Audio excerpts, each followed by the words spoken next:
section, une ouverture de session de Blender 2.82. On va essayer d'apprendre à faire quelques shaders en programmation OSL. Alors pour ça, il y a quelques réglages à faire à l'avance. D'abord, chercher ici dans le monde rendu, se mettre sous le moteur de rendu Cycles, et surtout ne pas oublier dans un premier temps d'ouvrir le traducteur de OpenShading, enfin le compilateur de OpenShading Language. Voilà. Alors, parmi les espaces de travail, celui qui est le plus intéressant, c'est le script. On va garder cette répartition-là, avec la seule différence, c'est que ici, on a une séparation. Hein, c'est fait un peu pour le Python. On a une séparation entre les fenêtres qui est ici, qui m'intéresse moyennement. Je vais essayer de mettre ici, non pas cette icône là, mais je vais essayer d'avoir une autre fenêtre de rendu 3D, voilà, sur lequel je vais mettre une vue, mais une vue en ici, rendu cycles, là, voyez, si je mets viewport shading, renders, et je vue en render cycles, voilà, de telle manière de voir ce que je fais. Ici, je garde la vision 2D. Je vais ajouter quelque chose un petit peu, parce que bon, là, je l'ai, mais c'est pas suffisant pour moi. En faisant T, je vais ajouter simplement le repère. Ça m'aide un petit peu à déplacer l'objet dans le sens où je le veux, même si je l'ai en bas. Bon, c'est une amélioration de 2.8. Là, vous voyez, je peux repasser, hein, je ne sais pas si vous avez l'habitude, ça c'est le matériel preview, ça c'est le render au sens où on l'avait sur 2.79. En bas, oh, je n'est pas très utile, la fenêtre du bas. Je vais joint, je ferme un peu cette fenêtre. Voilà, j'ai à peu près la répartition que je veux, sauf que j'aurais besoin d'un autre espace aussi, qui est le node éditeur. Donc ici, je vais séparer. Ici, je prends en angle, je sépare. Je vais avoir la fenêtre texte ici et je vais chercher ici le shader éditeur qui va me servir. Ici, vous voyez qu'il y a matériel par défaut. Bon, alors c'est le principal BLSDF qui est un peu lourd. On va simplement simplifier un petit peu. On va retirer celui-là, donc on clique dessus et on fait X et on va rajouter simplement un Shift A, un shader qui est le diffuse BSDF par définition qui était mis avant dans les anciennes versions et on le colle sur la surface. On verra ce qui se passera. Alors, quel va être notre objectif de travail? Ici, on va essayer de créer un script qui va permettre, bon, c'est pas très compliqué dans un premier temps, qui va permettre de transformer ici l'objet sur lequel il porte, ici un cube, dans la couleur, bon, on va choisir rouge au début, mais on verra que on peut changer après, et la couleur rouge, et en plus augmenter la puissance de cette couleur, qu'elle soit plus ou moins forte. Voilà. Donc c'est un exemple, c'est simplement pour montrer comment ça fonctionne. Alors pour ça, d'abord dans le texte éditeur qui est ici, on va faire un nouveau texte. Nouveau. Voilà. Alors nouveau texte et on va activer tous les boutons qui sont là. Alors un indent, c'est pas nécessaire, mais ici la numération de lignes, on verra que de temps en temps c'est utile pour les erreurs. Et ici, la coloration des mots de la syntaxe de OSL. Ça, c'est pratique pour savoir si on a tapé avec une majuscule, une minuscule, on fait des bêtises et ainsi de suite. Bon. Alors, par contre, première chose à faire, donner un nom à votre shader, donc on va l'appeler couleur. Et puis on va l'appeler 01 parce qu'on en fera peut-être d'autres. Et puis surtout, ne pas oublier l'extension OSL. Comme ça, Blender sait qu'on programme en OSL. C'est un fichier interne. On verra qu'on peut aller chercher des fichiers externes. Enfin bref, on verra ça par la suite. Alors, eh bien, on va commencer par dire je veux faire un shader. Donc shader. Alors vous voyez que ça se met en couleur verte, ça veut dire que c'est un mot du langage. Et puis bah, je vais l'appeler comme je veux. Donc je vais l'appeler couleur par exemple. Je ne vais pas être très original. Voilà, couleur. Alors là, à la différence de précédemment, vous voyez que c'est en blanc. C'est tout simplement parce que c'est pas un mot du langage. Et là, on va définir l'entête. Qu'est-ce que c'est l'entête? Ben, dans un shader, il y a des entrées et il y a des sorties. Donc là, on est en train de définir ce qui va entrer, c'est-à-dire ce qui va être injecté dans le shader, par exemple, soit de l'extérieur, soit de l'intérieur du shader, c'est-à-dire on va avoir une couleur, on va avoir un paramètre d'intensité, et ainsi de suite.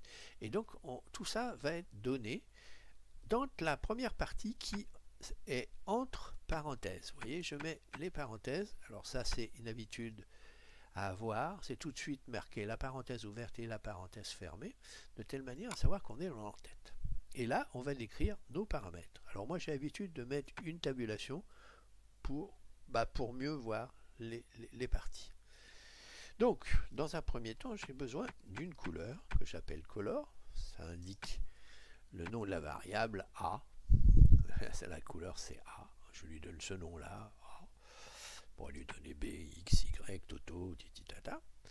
Et puis, je vais dire, c'est une couleur que je vais définir explicitement. Donc, pour ça, je dis c'est une color, non-color, qui est définie par trois composants. Une sorte de vecteur qui en réalité représente les couleurs RGB, c'est-à-dire red, green, blue. En français, c'est rouge, vert, bleu. Donc je vais dire 1 en rouge, 0 en vert et 0 en bleu. Et surtout, n'oubliez pas derrière la virgule, puisqu'il va y avoir d'autres paramètres derrière. Deuxième paramètre, pardon, je vais définir un décimal qui va être l'intensité de la lumière. Alors je vais l'appeler F, on verra après. Et comme c'est un décimal, sa désignation en mot du langage OSL, c'est float, virgule flottante, F égale 1.0. C'est-à-dire, je l'initialise. On donne toujours des valeurs aux paramètres en initialisation. Et enfin, alors ça c'était pour les entrées, je vais définir une sortie. Donc je vais dire output, ça c'est un mot du langage, et l'output ça va être une couleur, et je vais l'appeler, par exemple, result. Bon, vous pouvez l'appeler comme vous voulez. Voilà. Et là, par contre, result, voilà. Et je ne vais pas lui mettre de virgule, puisque c'est la dernière chose que je rentre. Donc là, je vais caler un peu mes lignes blanches. Je remonte, voilà. Voilà, j'ai défini mon en-tête. Maintenant, ce qu'il faut, c'est que je définisse les calculs que je vais faire à partir de ces valeurs qui me sont fournies, ou qui vont être modifiées éventuellement par l'utilisateur. Donc, je vais rentrer une accolade ouverte et une accolade fermée, cette fois pour ce qu'on appelle le corps du shader. Alors, il ne faut pas confondre l'en-tête et le corps. Le corps, c'est la partie où on va calculer à partir des paramètres. Donc là, je vais pas avoir un corps très compliqué. Je vais dire result. C'est tout simplement le produit de la couleur A par la valeur F. Ou le contraire d'ailleurs, F par A, comme on veut. Et ne pas oublier derrière le point virgule, parce que lui, il dit c'est la fin des instructions que l'on donne à l'intérieur du corps. Là, je vais remonter ma ligne blanche. Voilà, c'est tout ce que j'ai à dire. Alors bon, A, F, ça peut choquer certains, parce que A, c'est un ensemble de trois composants, c'est un vecteur, et F, c'est un scalaire, enfin un nombre, quoi. Et donc, comment fait-on pour multiplier un vecteur par un nombre? On dit ça souvent un scalaire, c'est pour différencier les vecteurs des nombres, scalaire, nombre, vecteur, et ben, tout simplement on multiplie chacune des composantes par le coefficient f, c'est tout. Voilà. Bon, c'est pour ceux qui n'ont pas l'habitude de la géométrie vectorielle, c'est ça. Bon, alors maintenant on a notre texte couleur OSL qui est un script, et on voudrait bien que ça s'applique à notre cube. Alors pour ça, on va aller dans le panneau, ici je vais agrandir un petit peu, voilà, dans le panneau des nodes, voilà, et je vais ajouter un node qui va s'appliquer dans le matériel. Hein. Il faut bien savoir que les shaders, c'est une partie de quelque chose qui est un conteneur, qui est le material qui est sur l'objet. Alors material, ça contient tout un tas de choses, ça contient la manière de réfléchir la lumière, ça contient tout un tas de choses. Nous, on va simplement en faire une petite partie. Et pour ça, on va injecter un script. Alors pour ça, on a un node, si j'ose dire, encapsulateur, un node script, qui lui, vous voyez, ici, je fais Shift A ou Add si vous préférez script, il est sous la souris, et ça, c'est un node vide, si j'ose dire, qui attend d'avoir sa programmation interne. Alors, eh ben, sa programmation, vous voyez, c'est internal, external. External, c'est quand on va aller chercher un autre fichier à l'extérieur. Internal, on est en interne, c'est notre cas. Et ici, vous reconnaissez le petit bloc-notes qui a le même ici. Donc, si j'ouvre, eh ben, je vois apparaître color 01 OSL. Alors là, il va se passer quelque chose, si tout se passe bien, vous allez voir ce qui se passe. Voilà, et bien là justement ça ne s'est pas passé parce qu'il y a une erreur quelque part. C'est-à-dire que Blender a reconnu en compilant ce texte, c'est-à-dire en traduisant en code ce texte-là, qu'il y a quelque chose qui dysfonctionne dans mes diverses notes. Alors pour ça, j'appuie là-dessus et je regarde ici, vous voyez, ça c'est le point de recompilation, on me dit une compilation 6 console erreur. Alors pour voir la console erreur, on va ici dans le menu des infos et on va toggle système console. Alors là voilà, et on nous dit un certain nombre de choses. On nous dit qu'en ligne 5, erreur shader paramètre result machin défaut. Bon, d'accord. Donc je mets ça de côté. Je veux en ligne 5, je vois que effectivement il y a la règle dont je vous ai parlé, à savoir qu'on doit initialiser tous les paramètres, n'a pas été appliquée sur la sortie. Donc il faut que je fasse ici result égale 0 pour qu'éventuellement je n'ai pas d'erreur. On va voir. Cette fois, ça a marché. Vous voyez que le node s'est transformé. On voit apparaître nos deux entrées. La jaune qui est la couleur, la grise qui représente en général les nombres, hein, ici notre facteur. Et ici, une sortie, couleur aussi, result, qui est en jaune. Voilà, on a créé notre node personnalisé, si j'ose dire. Il suffit de l'accrocher sur result et on voit apparaître immédiatement en bas la couleur que l'on voulait. Alors, on peut jouer sur l'influence du facteur. Si je mets, par exemple, point 1, c'est-à-dire très peu de valeur, vous voyez que ça s'assombrit. Et si au contraire, je mets, mais c'est pas très visible à mon avis, si je mets 10, je vais avoir une couleur un peu plus forte. Voilà. C'est ce qu'on appelle créer notre premier shader. Vous voyez, c'est pas très compliqué.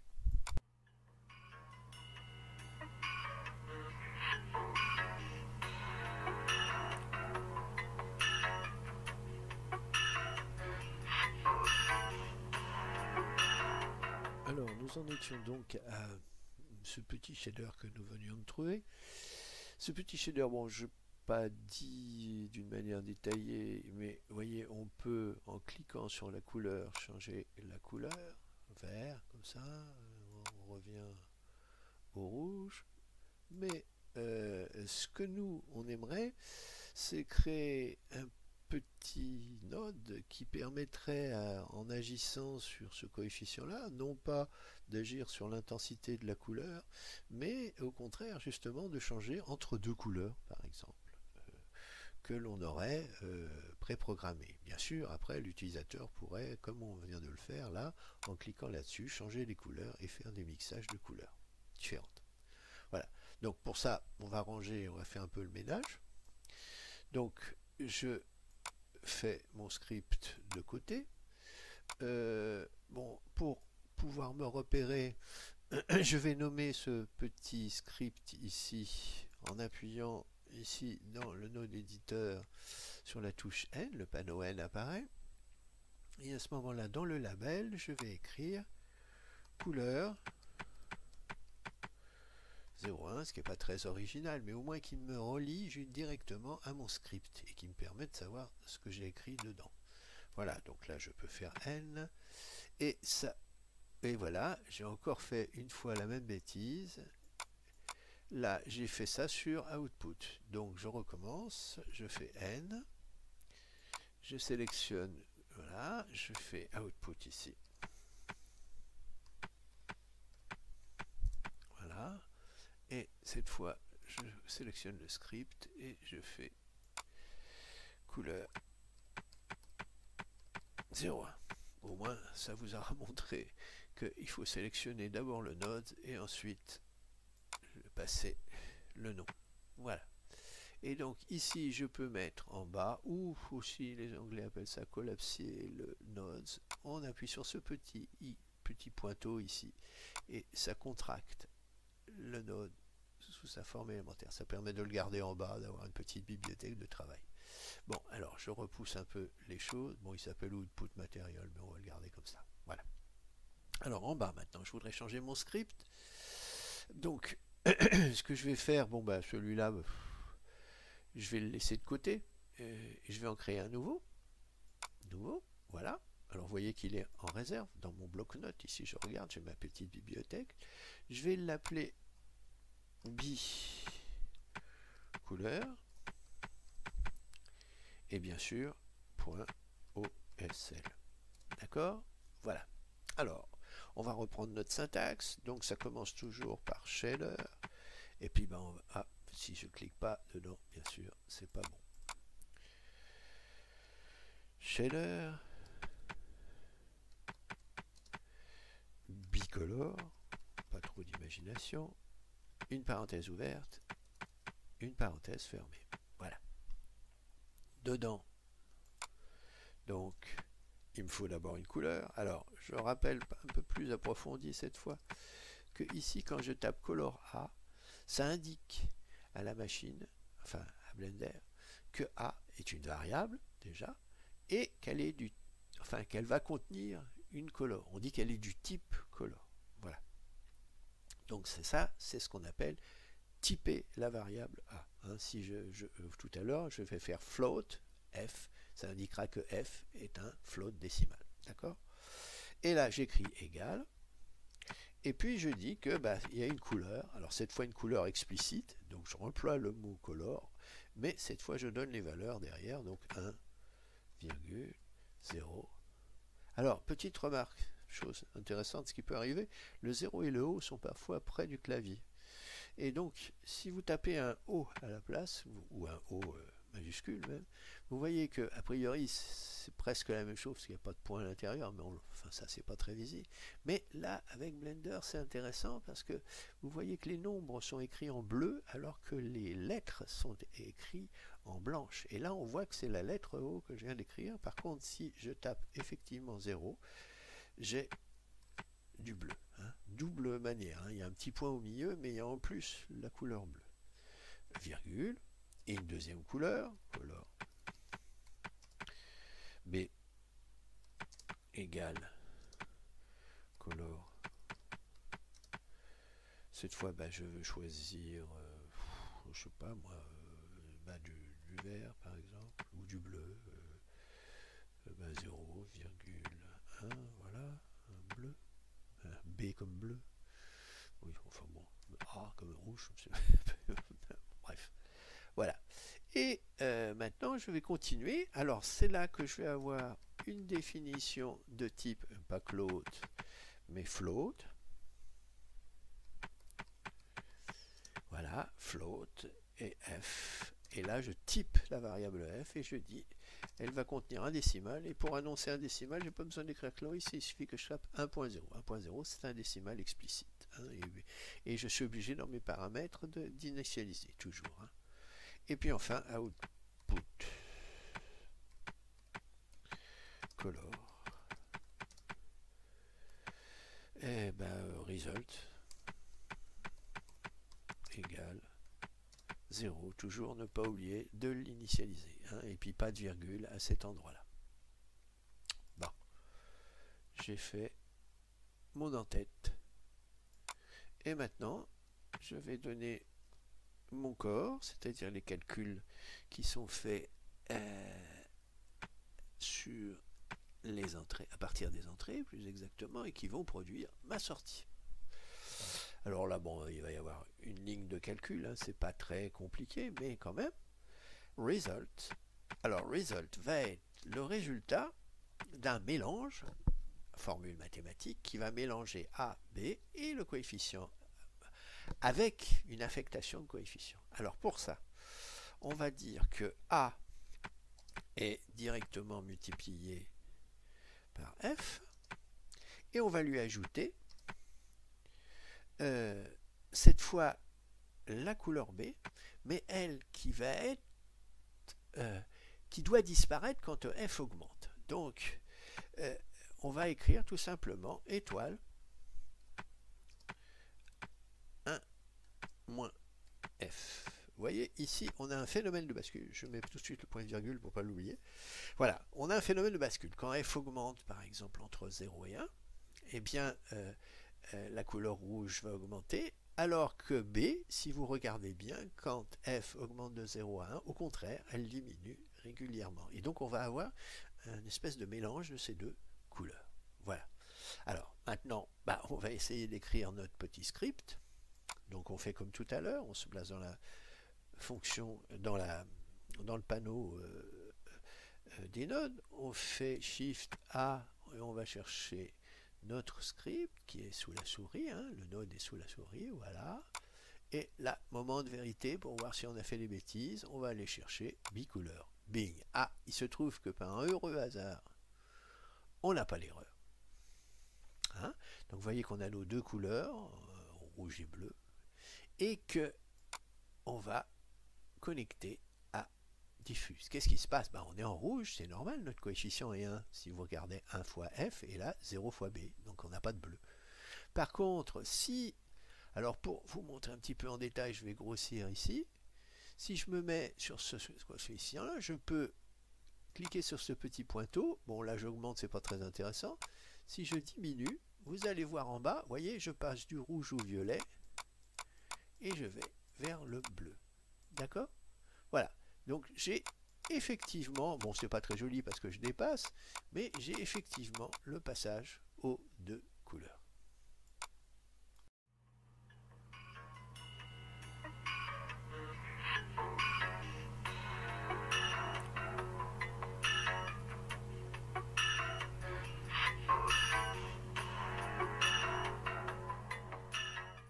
Nous allons rajouter ici à notre color une petite contrainte, c'est-à-dire que le fameux coefficient f qui est ici, vous voyez que ici 43,5 ça n'a pas de sens. Nous ce qu'on veut c'est que en gros entre 0 et 1 tout ce qui se passe soit à peu près calculable, tandis que ce qui est à l'extérieur ça nous importe peu, et puis ça peut être intéressant dans d'autres circonstances pour d'autres conditions qui peuvent éventuellement faire bugger votre programme. Alors pour ça, on va introduire ici ce qu'on appelle un arbre de décision, c'est-à-dire selon les valeurs de f, on va prendre des décisions, c'est-à-dire que par exemple si f est plus petit que 0, on affecte la color A et puis c'est tout, c'est-à-dire il n'y a plus de coefficient f qui intervient, et si par contre c'est faux, on va voir si f est supérieur ou égal à 1, et puis si c'est vrai, on donne le résultat B, c'est-à-dire on ne touche plus à rien, et par contre, si on est entre 0 et 1, et ben on fait notre fameuse formule de mixage des couleurs. Voilà.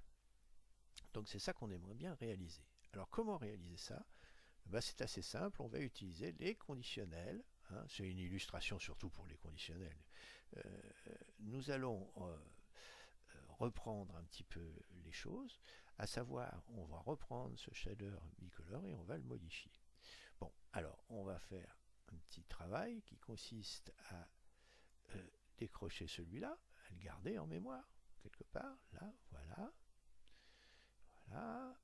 On va faire pareil pour notre texte. On va le prendre, éditeur de texte, clic droit de la souris, copie.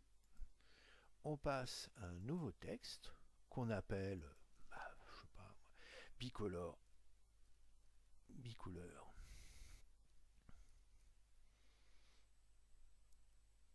Je vais y arriver. Couleur 2, 02. N'oubliez pas le OSL, hein, très important. Voilà. Et une fois qu'on a fait ça, eh ben, on va se servir de l'éditeur de texte pour ramener le texte qu'on avait en faisant clic droit, paste. Alors voilà la copie du texte. Donc on va l'appeler ici 1, on modifie un petit peu notre shader, c'est plus propre, bicolore 2, quand il veut. Attendez, là j'ai fait une bêtise. Voilà, alors, donc on a toujours color A, color B, le facteur, et ça ne change pas, les entrées ne vont pas changer. Par contre, c'est là où ça va un peu être transformé. Alors, je vais supprimer ça pour l'instant, on le garde en mémoire, cut, voilà, non, on va voir. Et on va introduire donc, hein, je vous rappelle, l'idée c'est d'avoir un peu ce schéma-là, hein, je vais essayer de réduire pour que vous ayez à côté. Il veut pas. Non, il veut pas plus. Bon, je le garde comme ça. Je montrerai au fur et à mesure. Donc, on commence par if.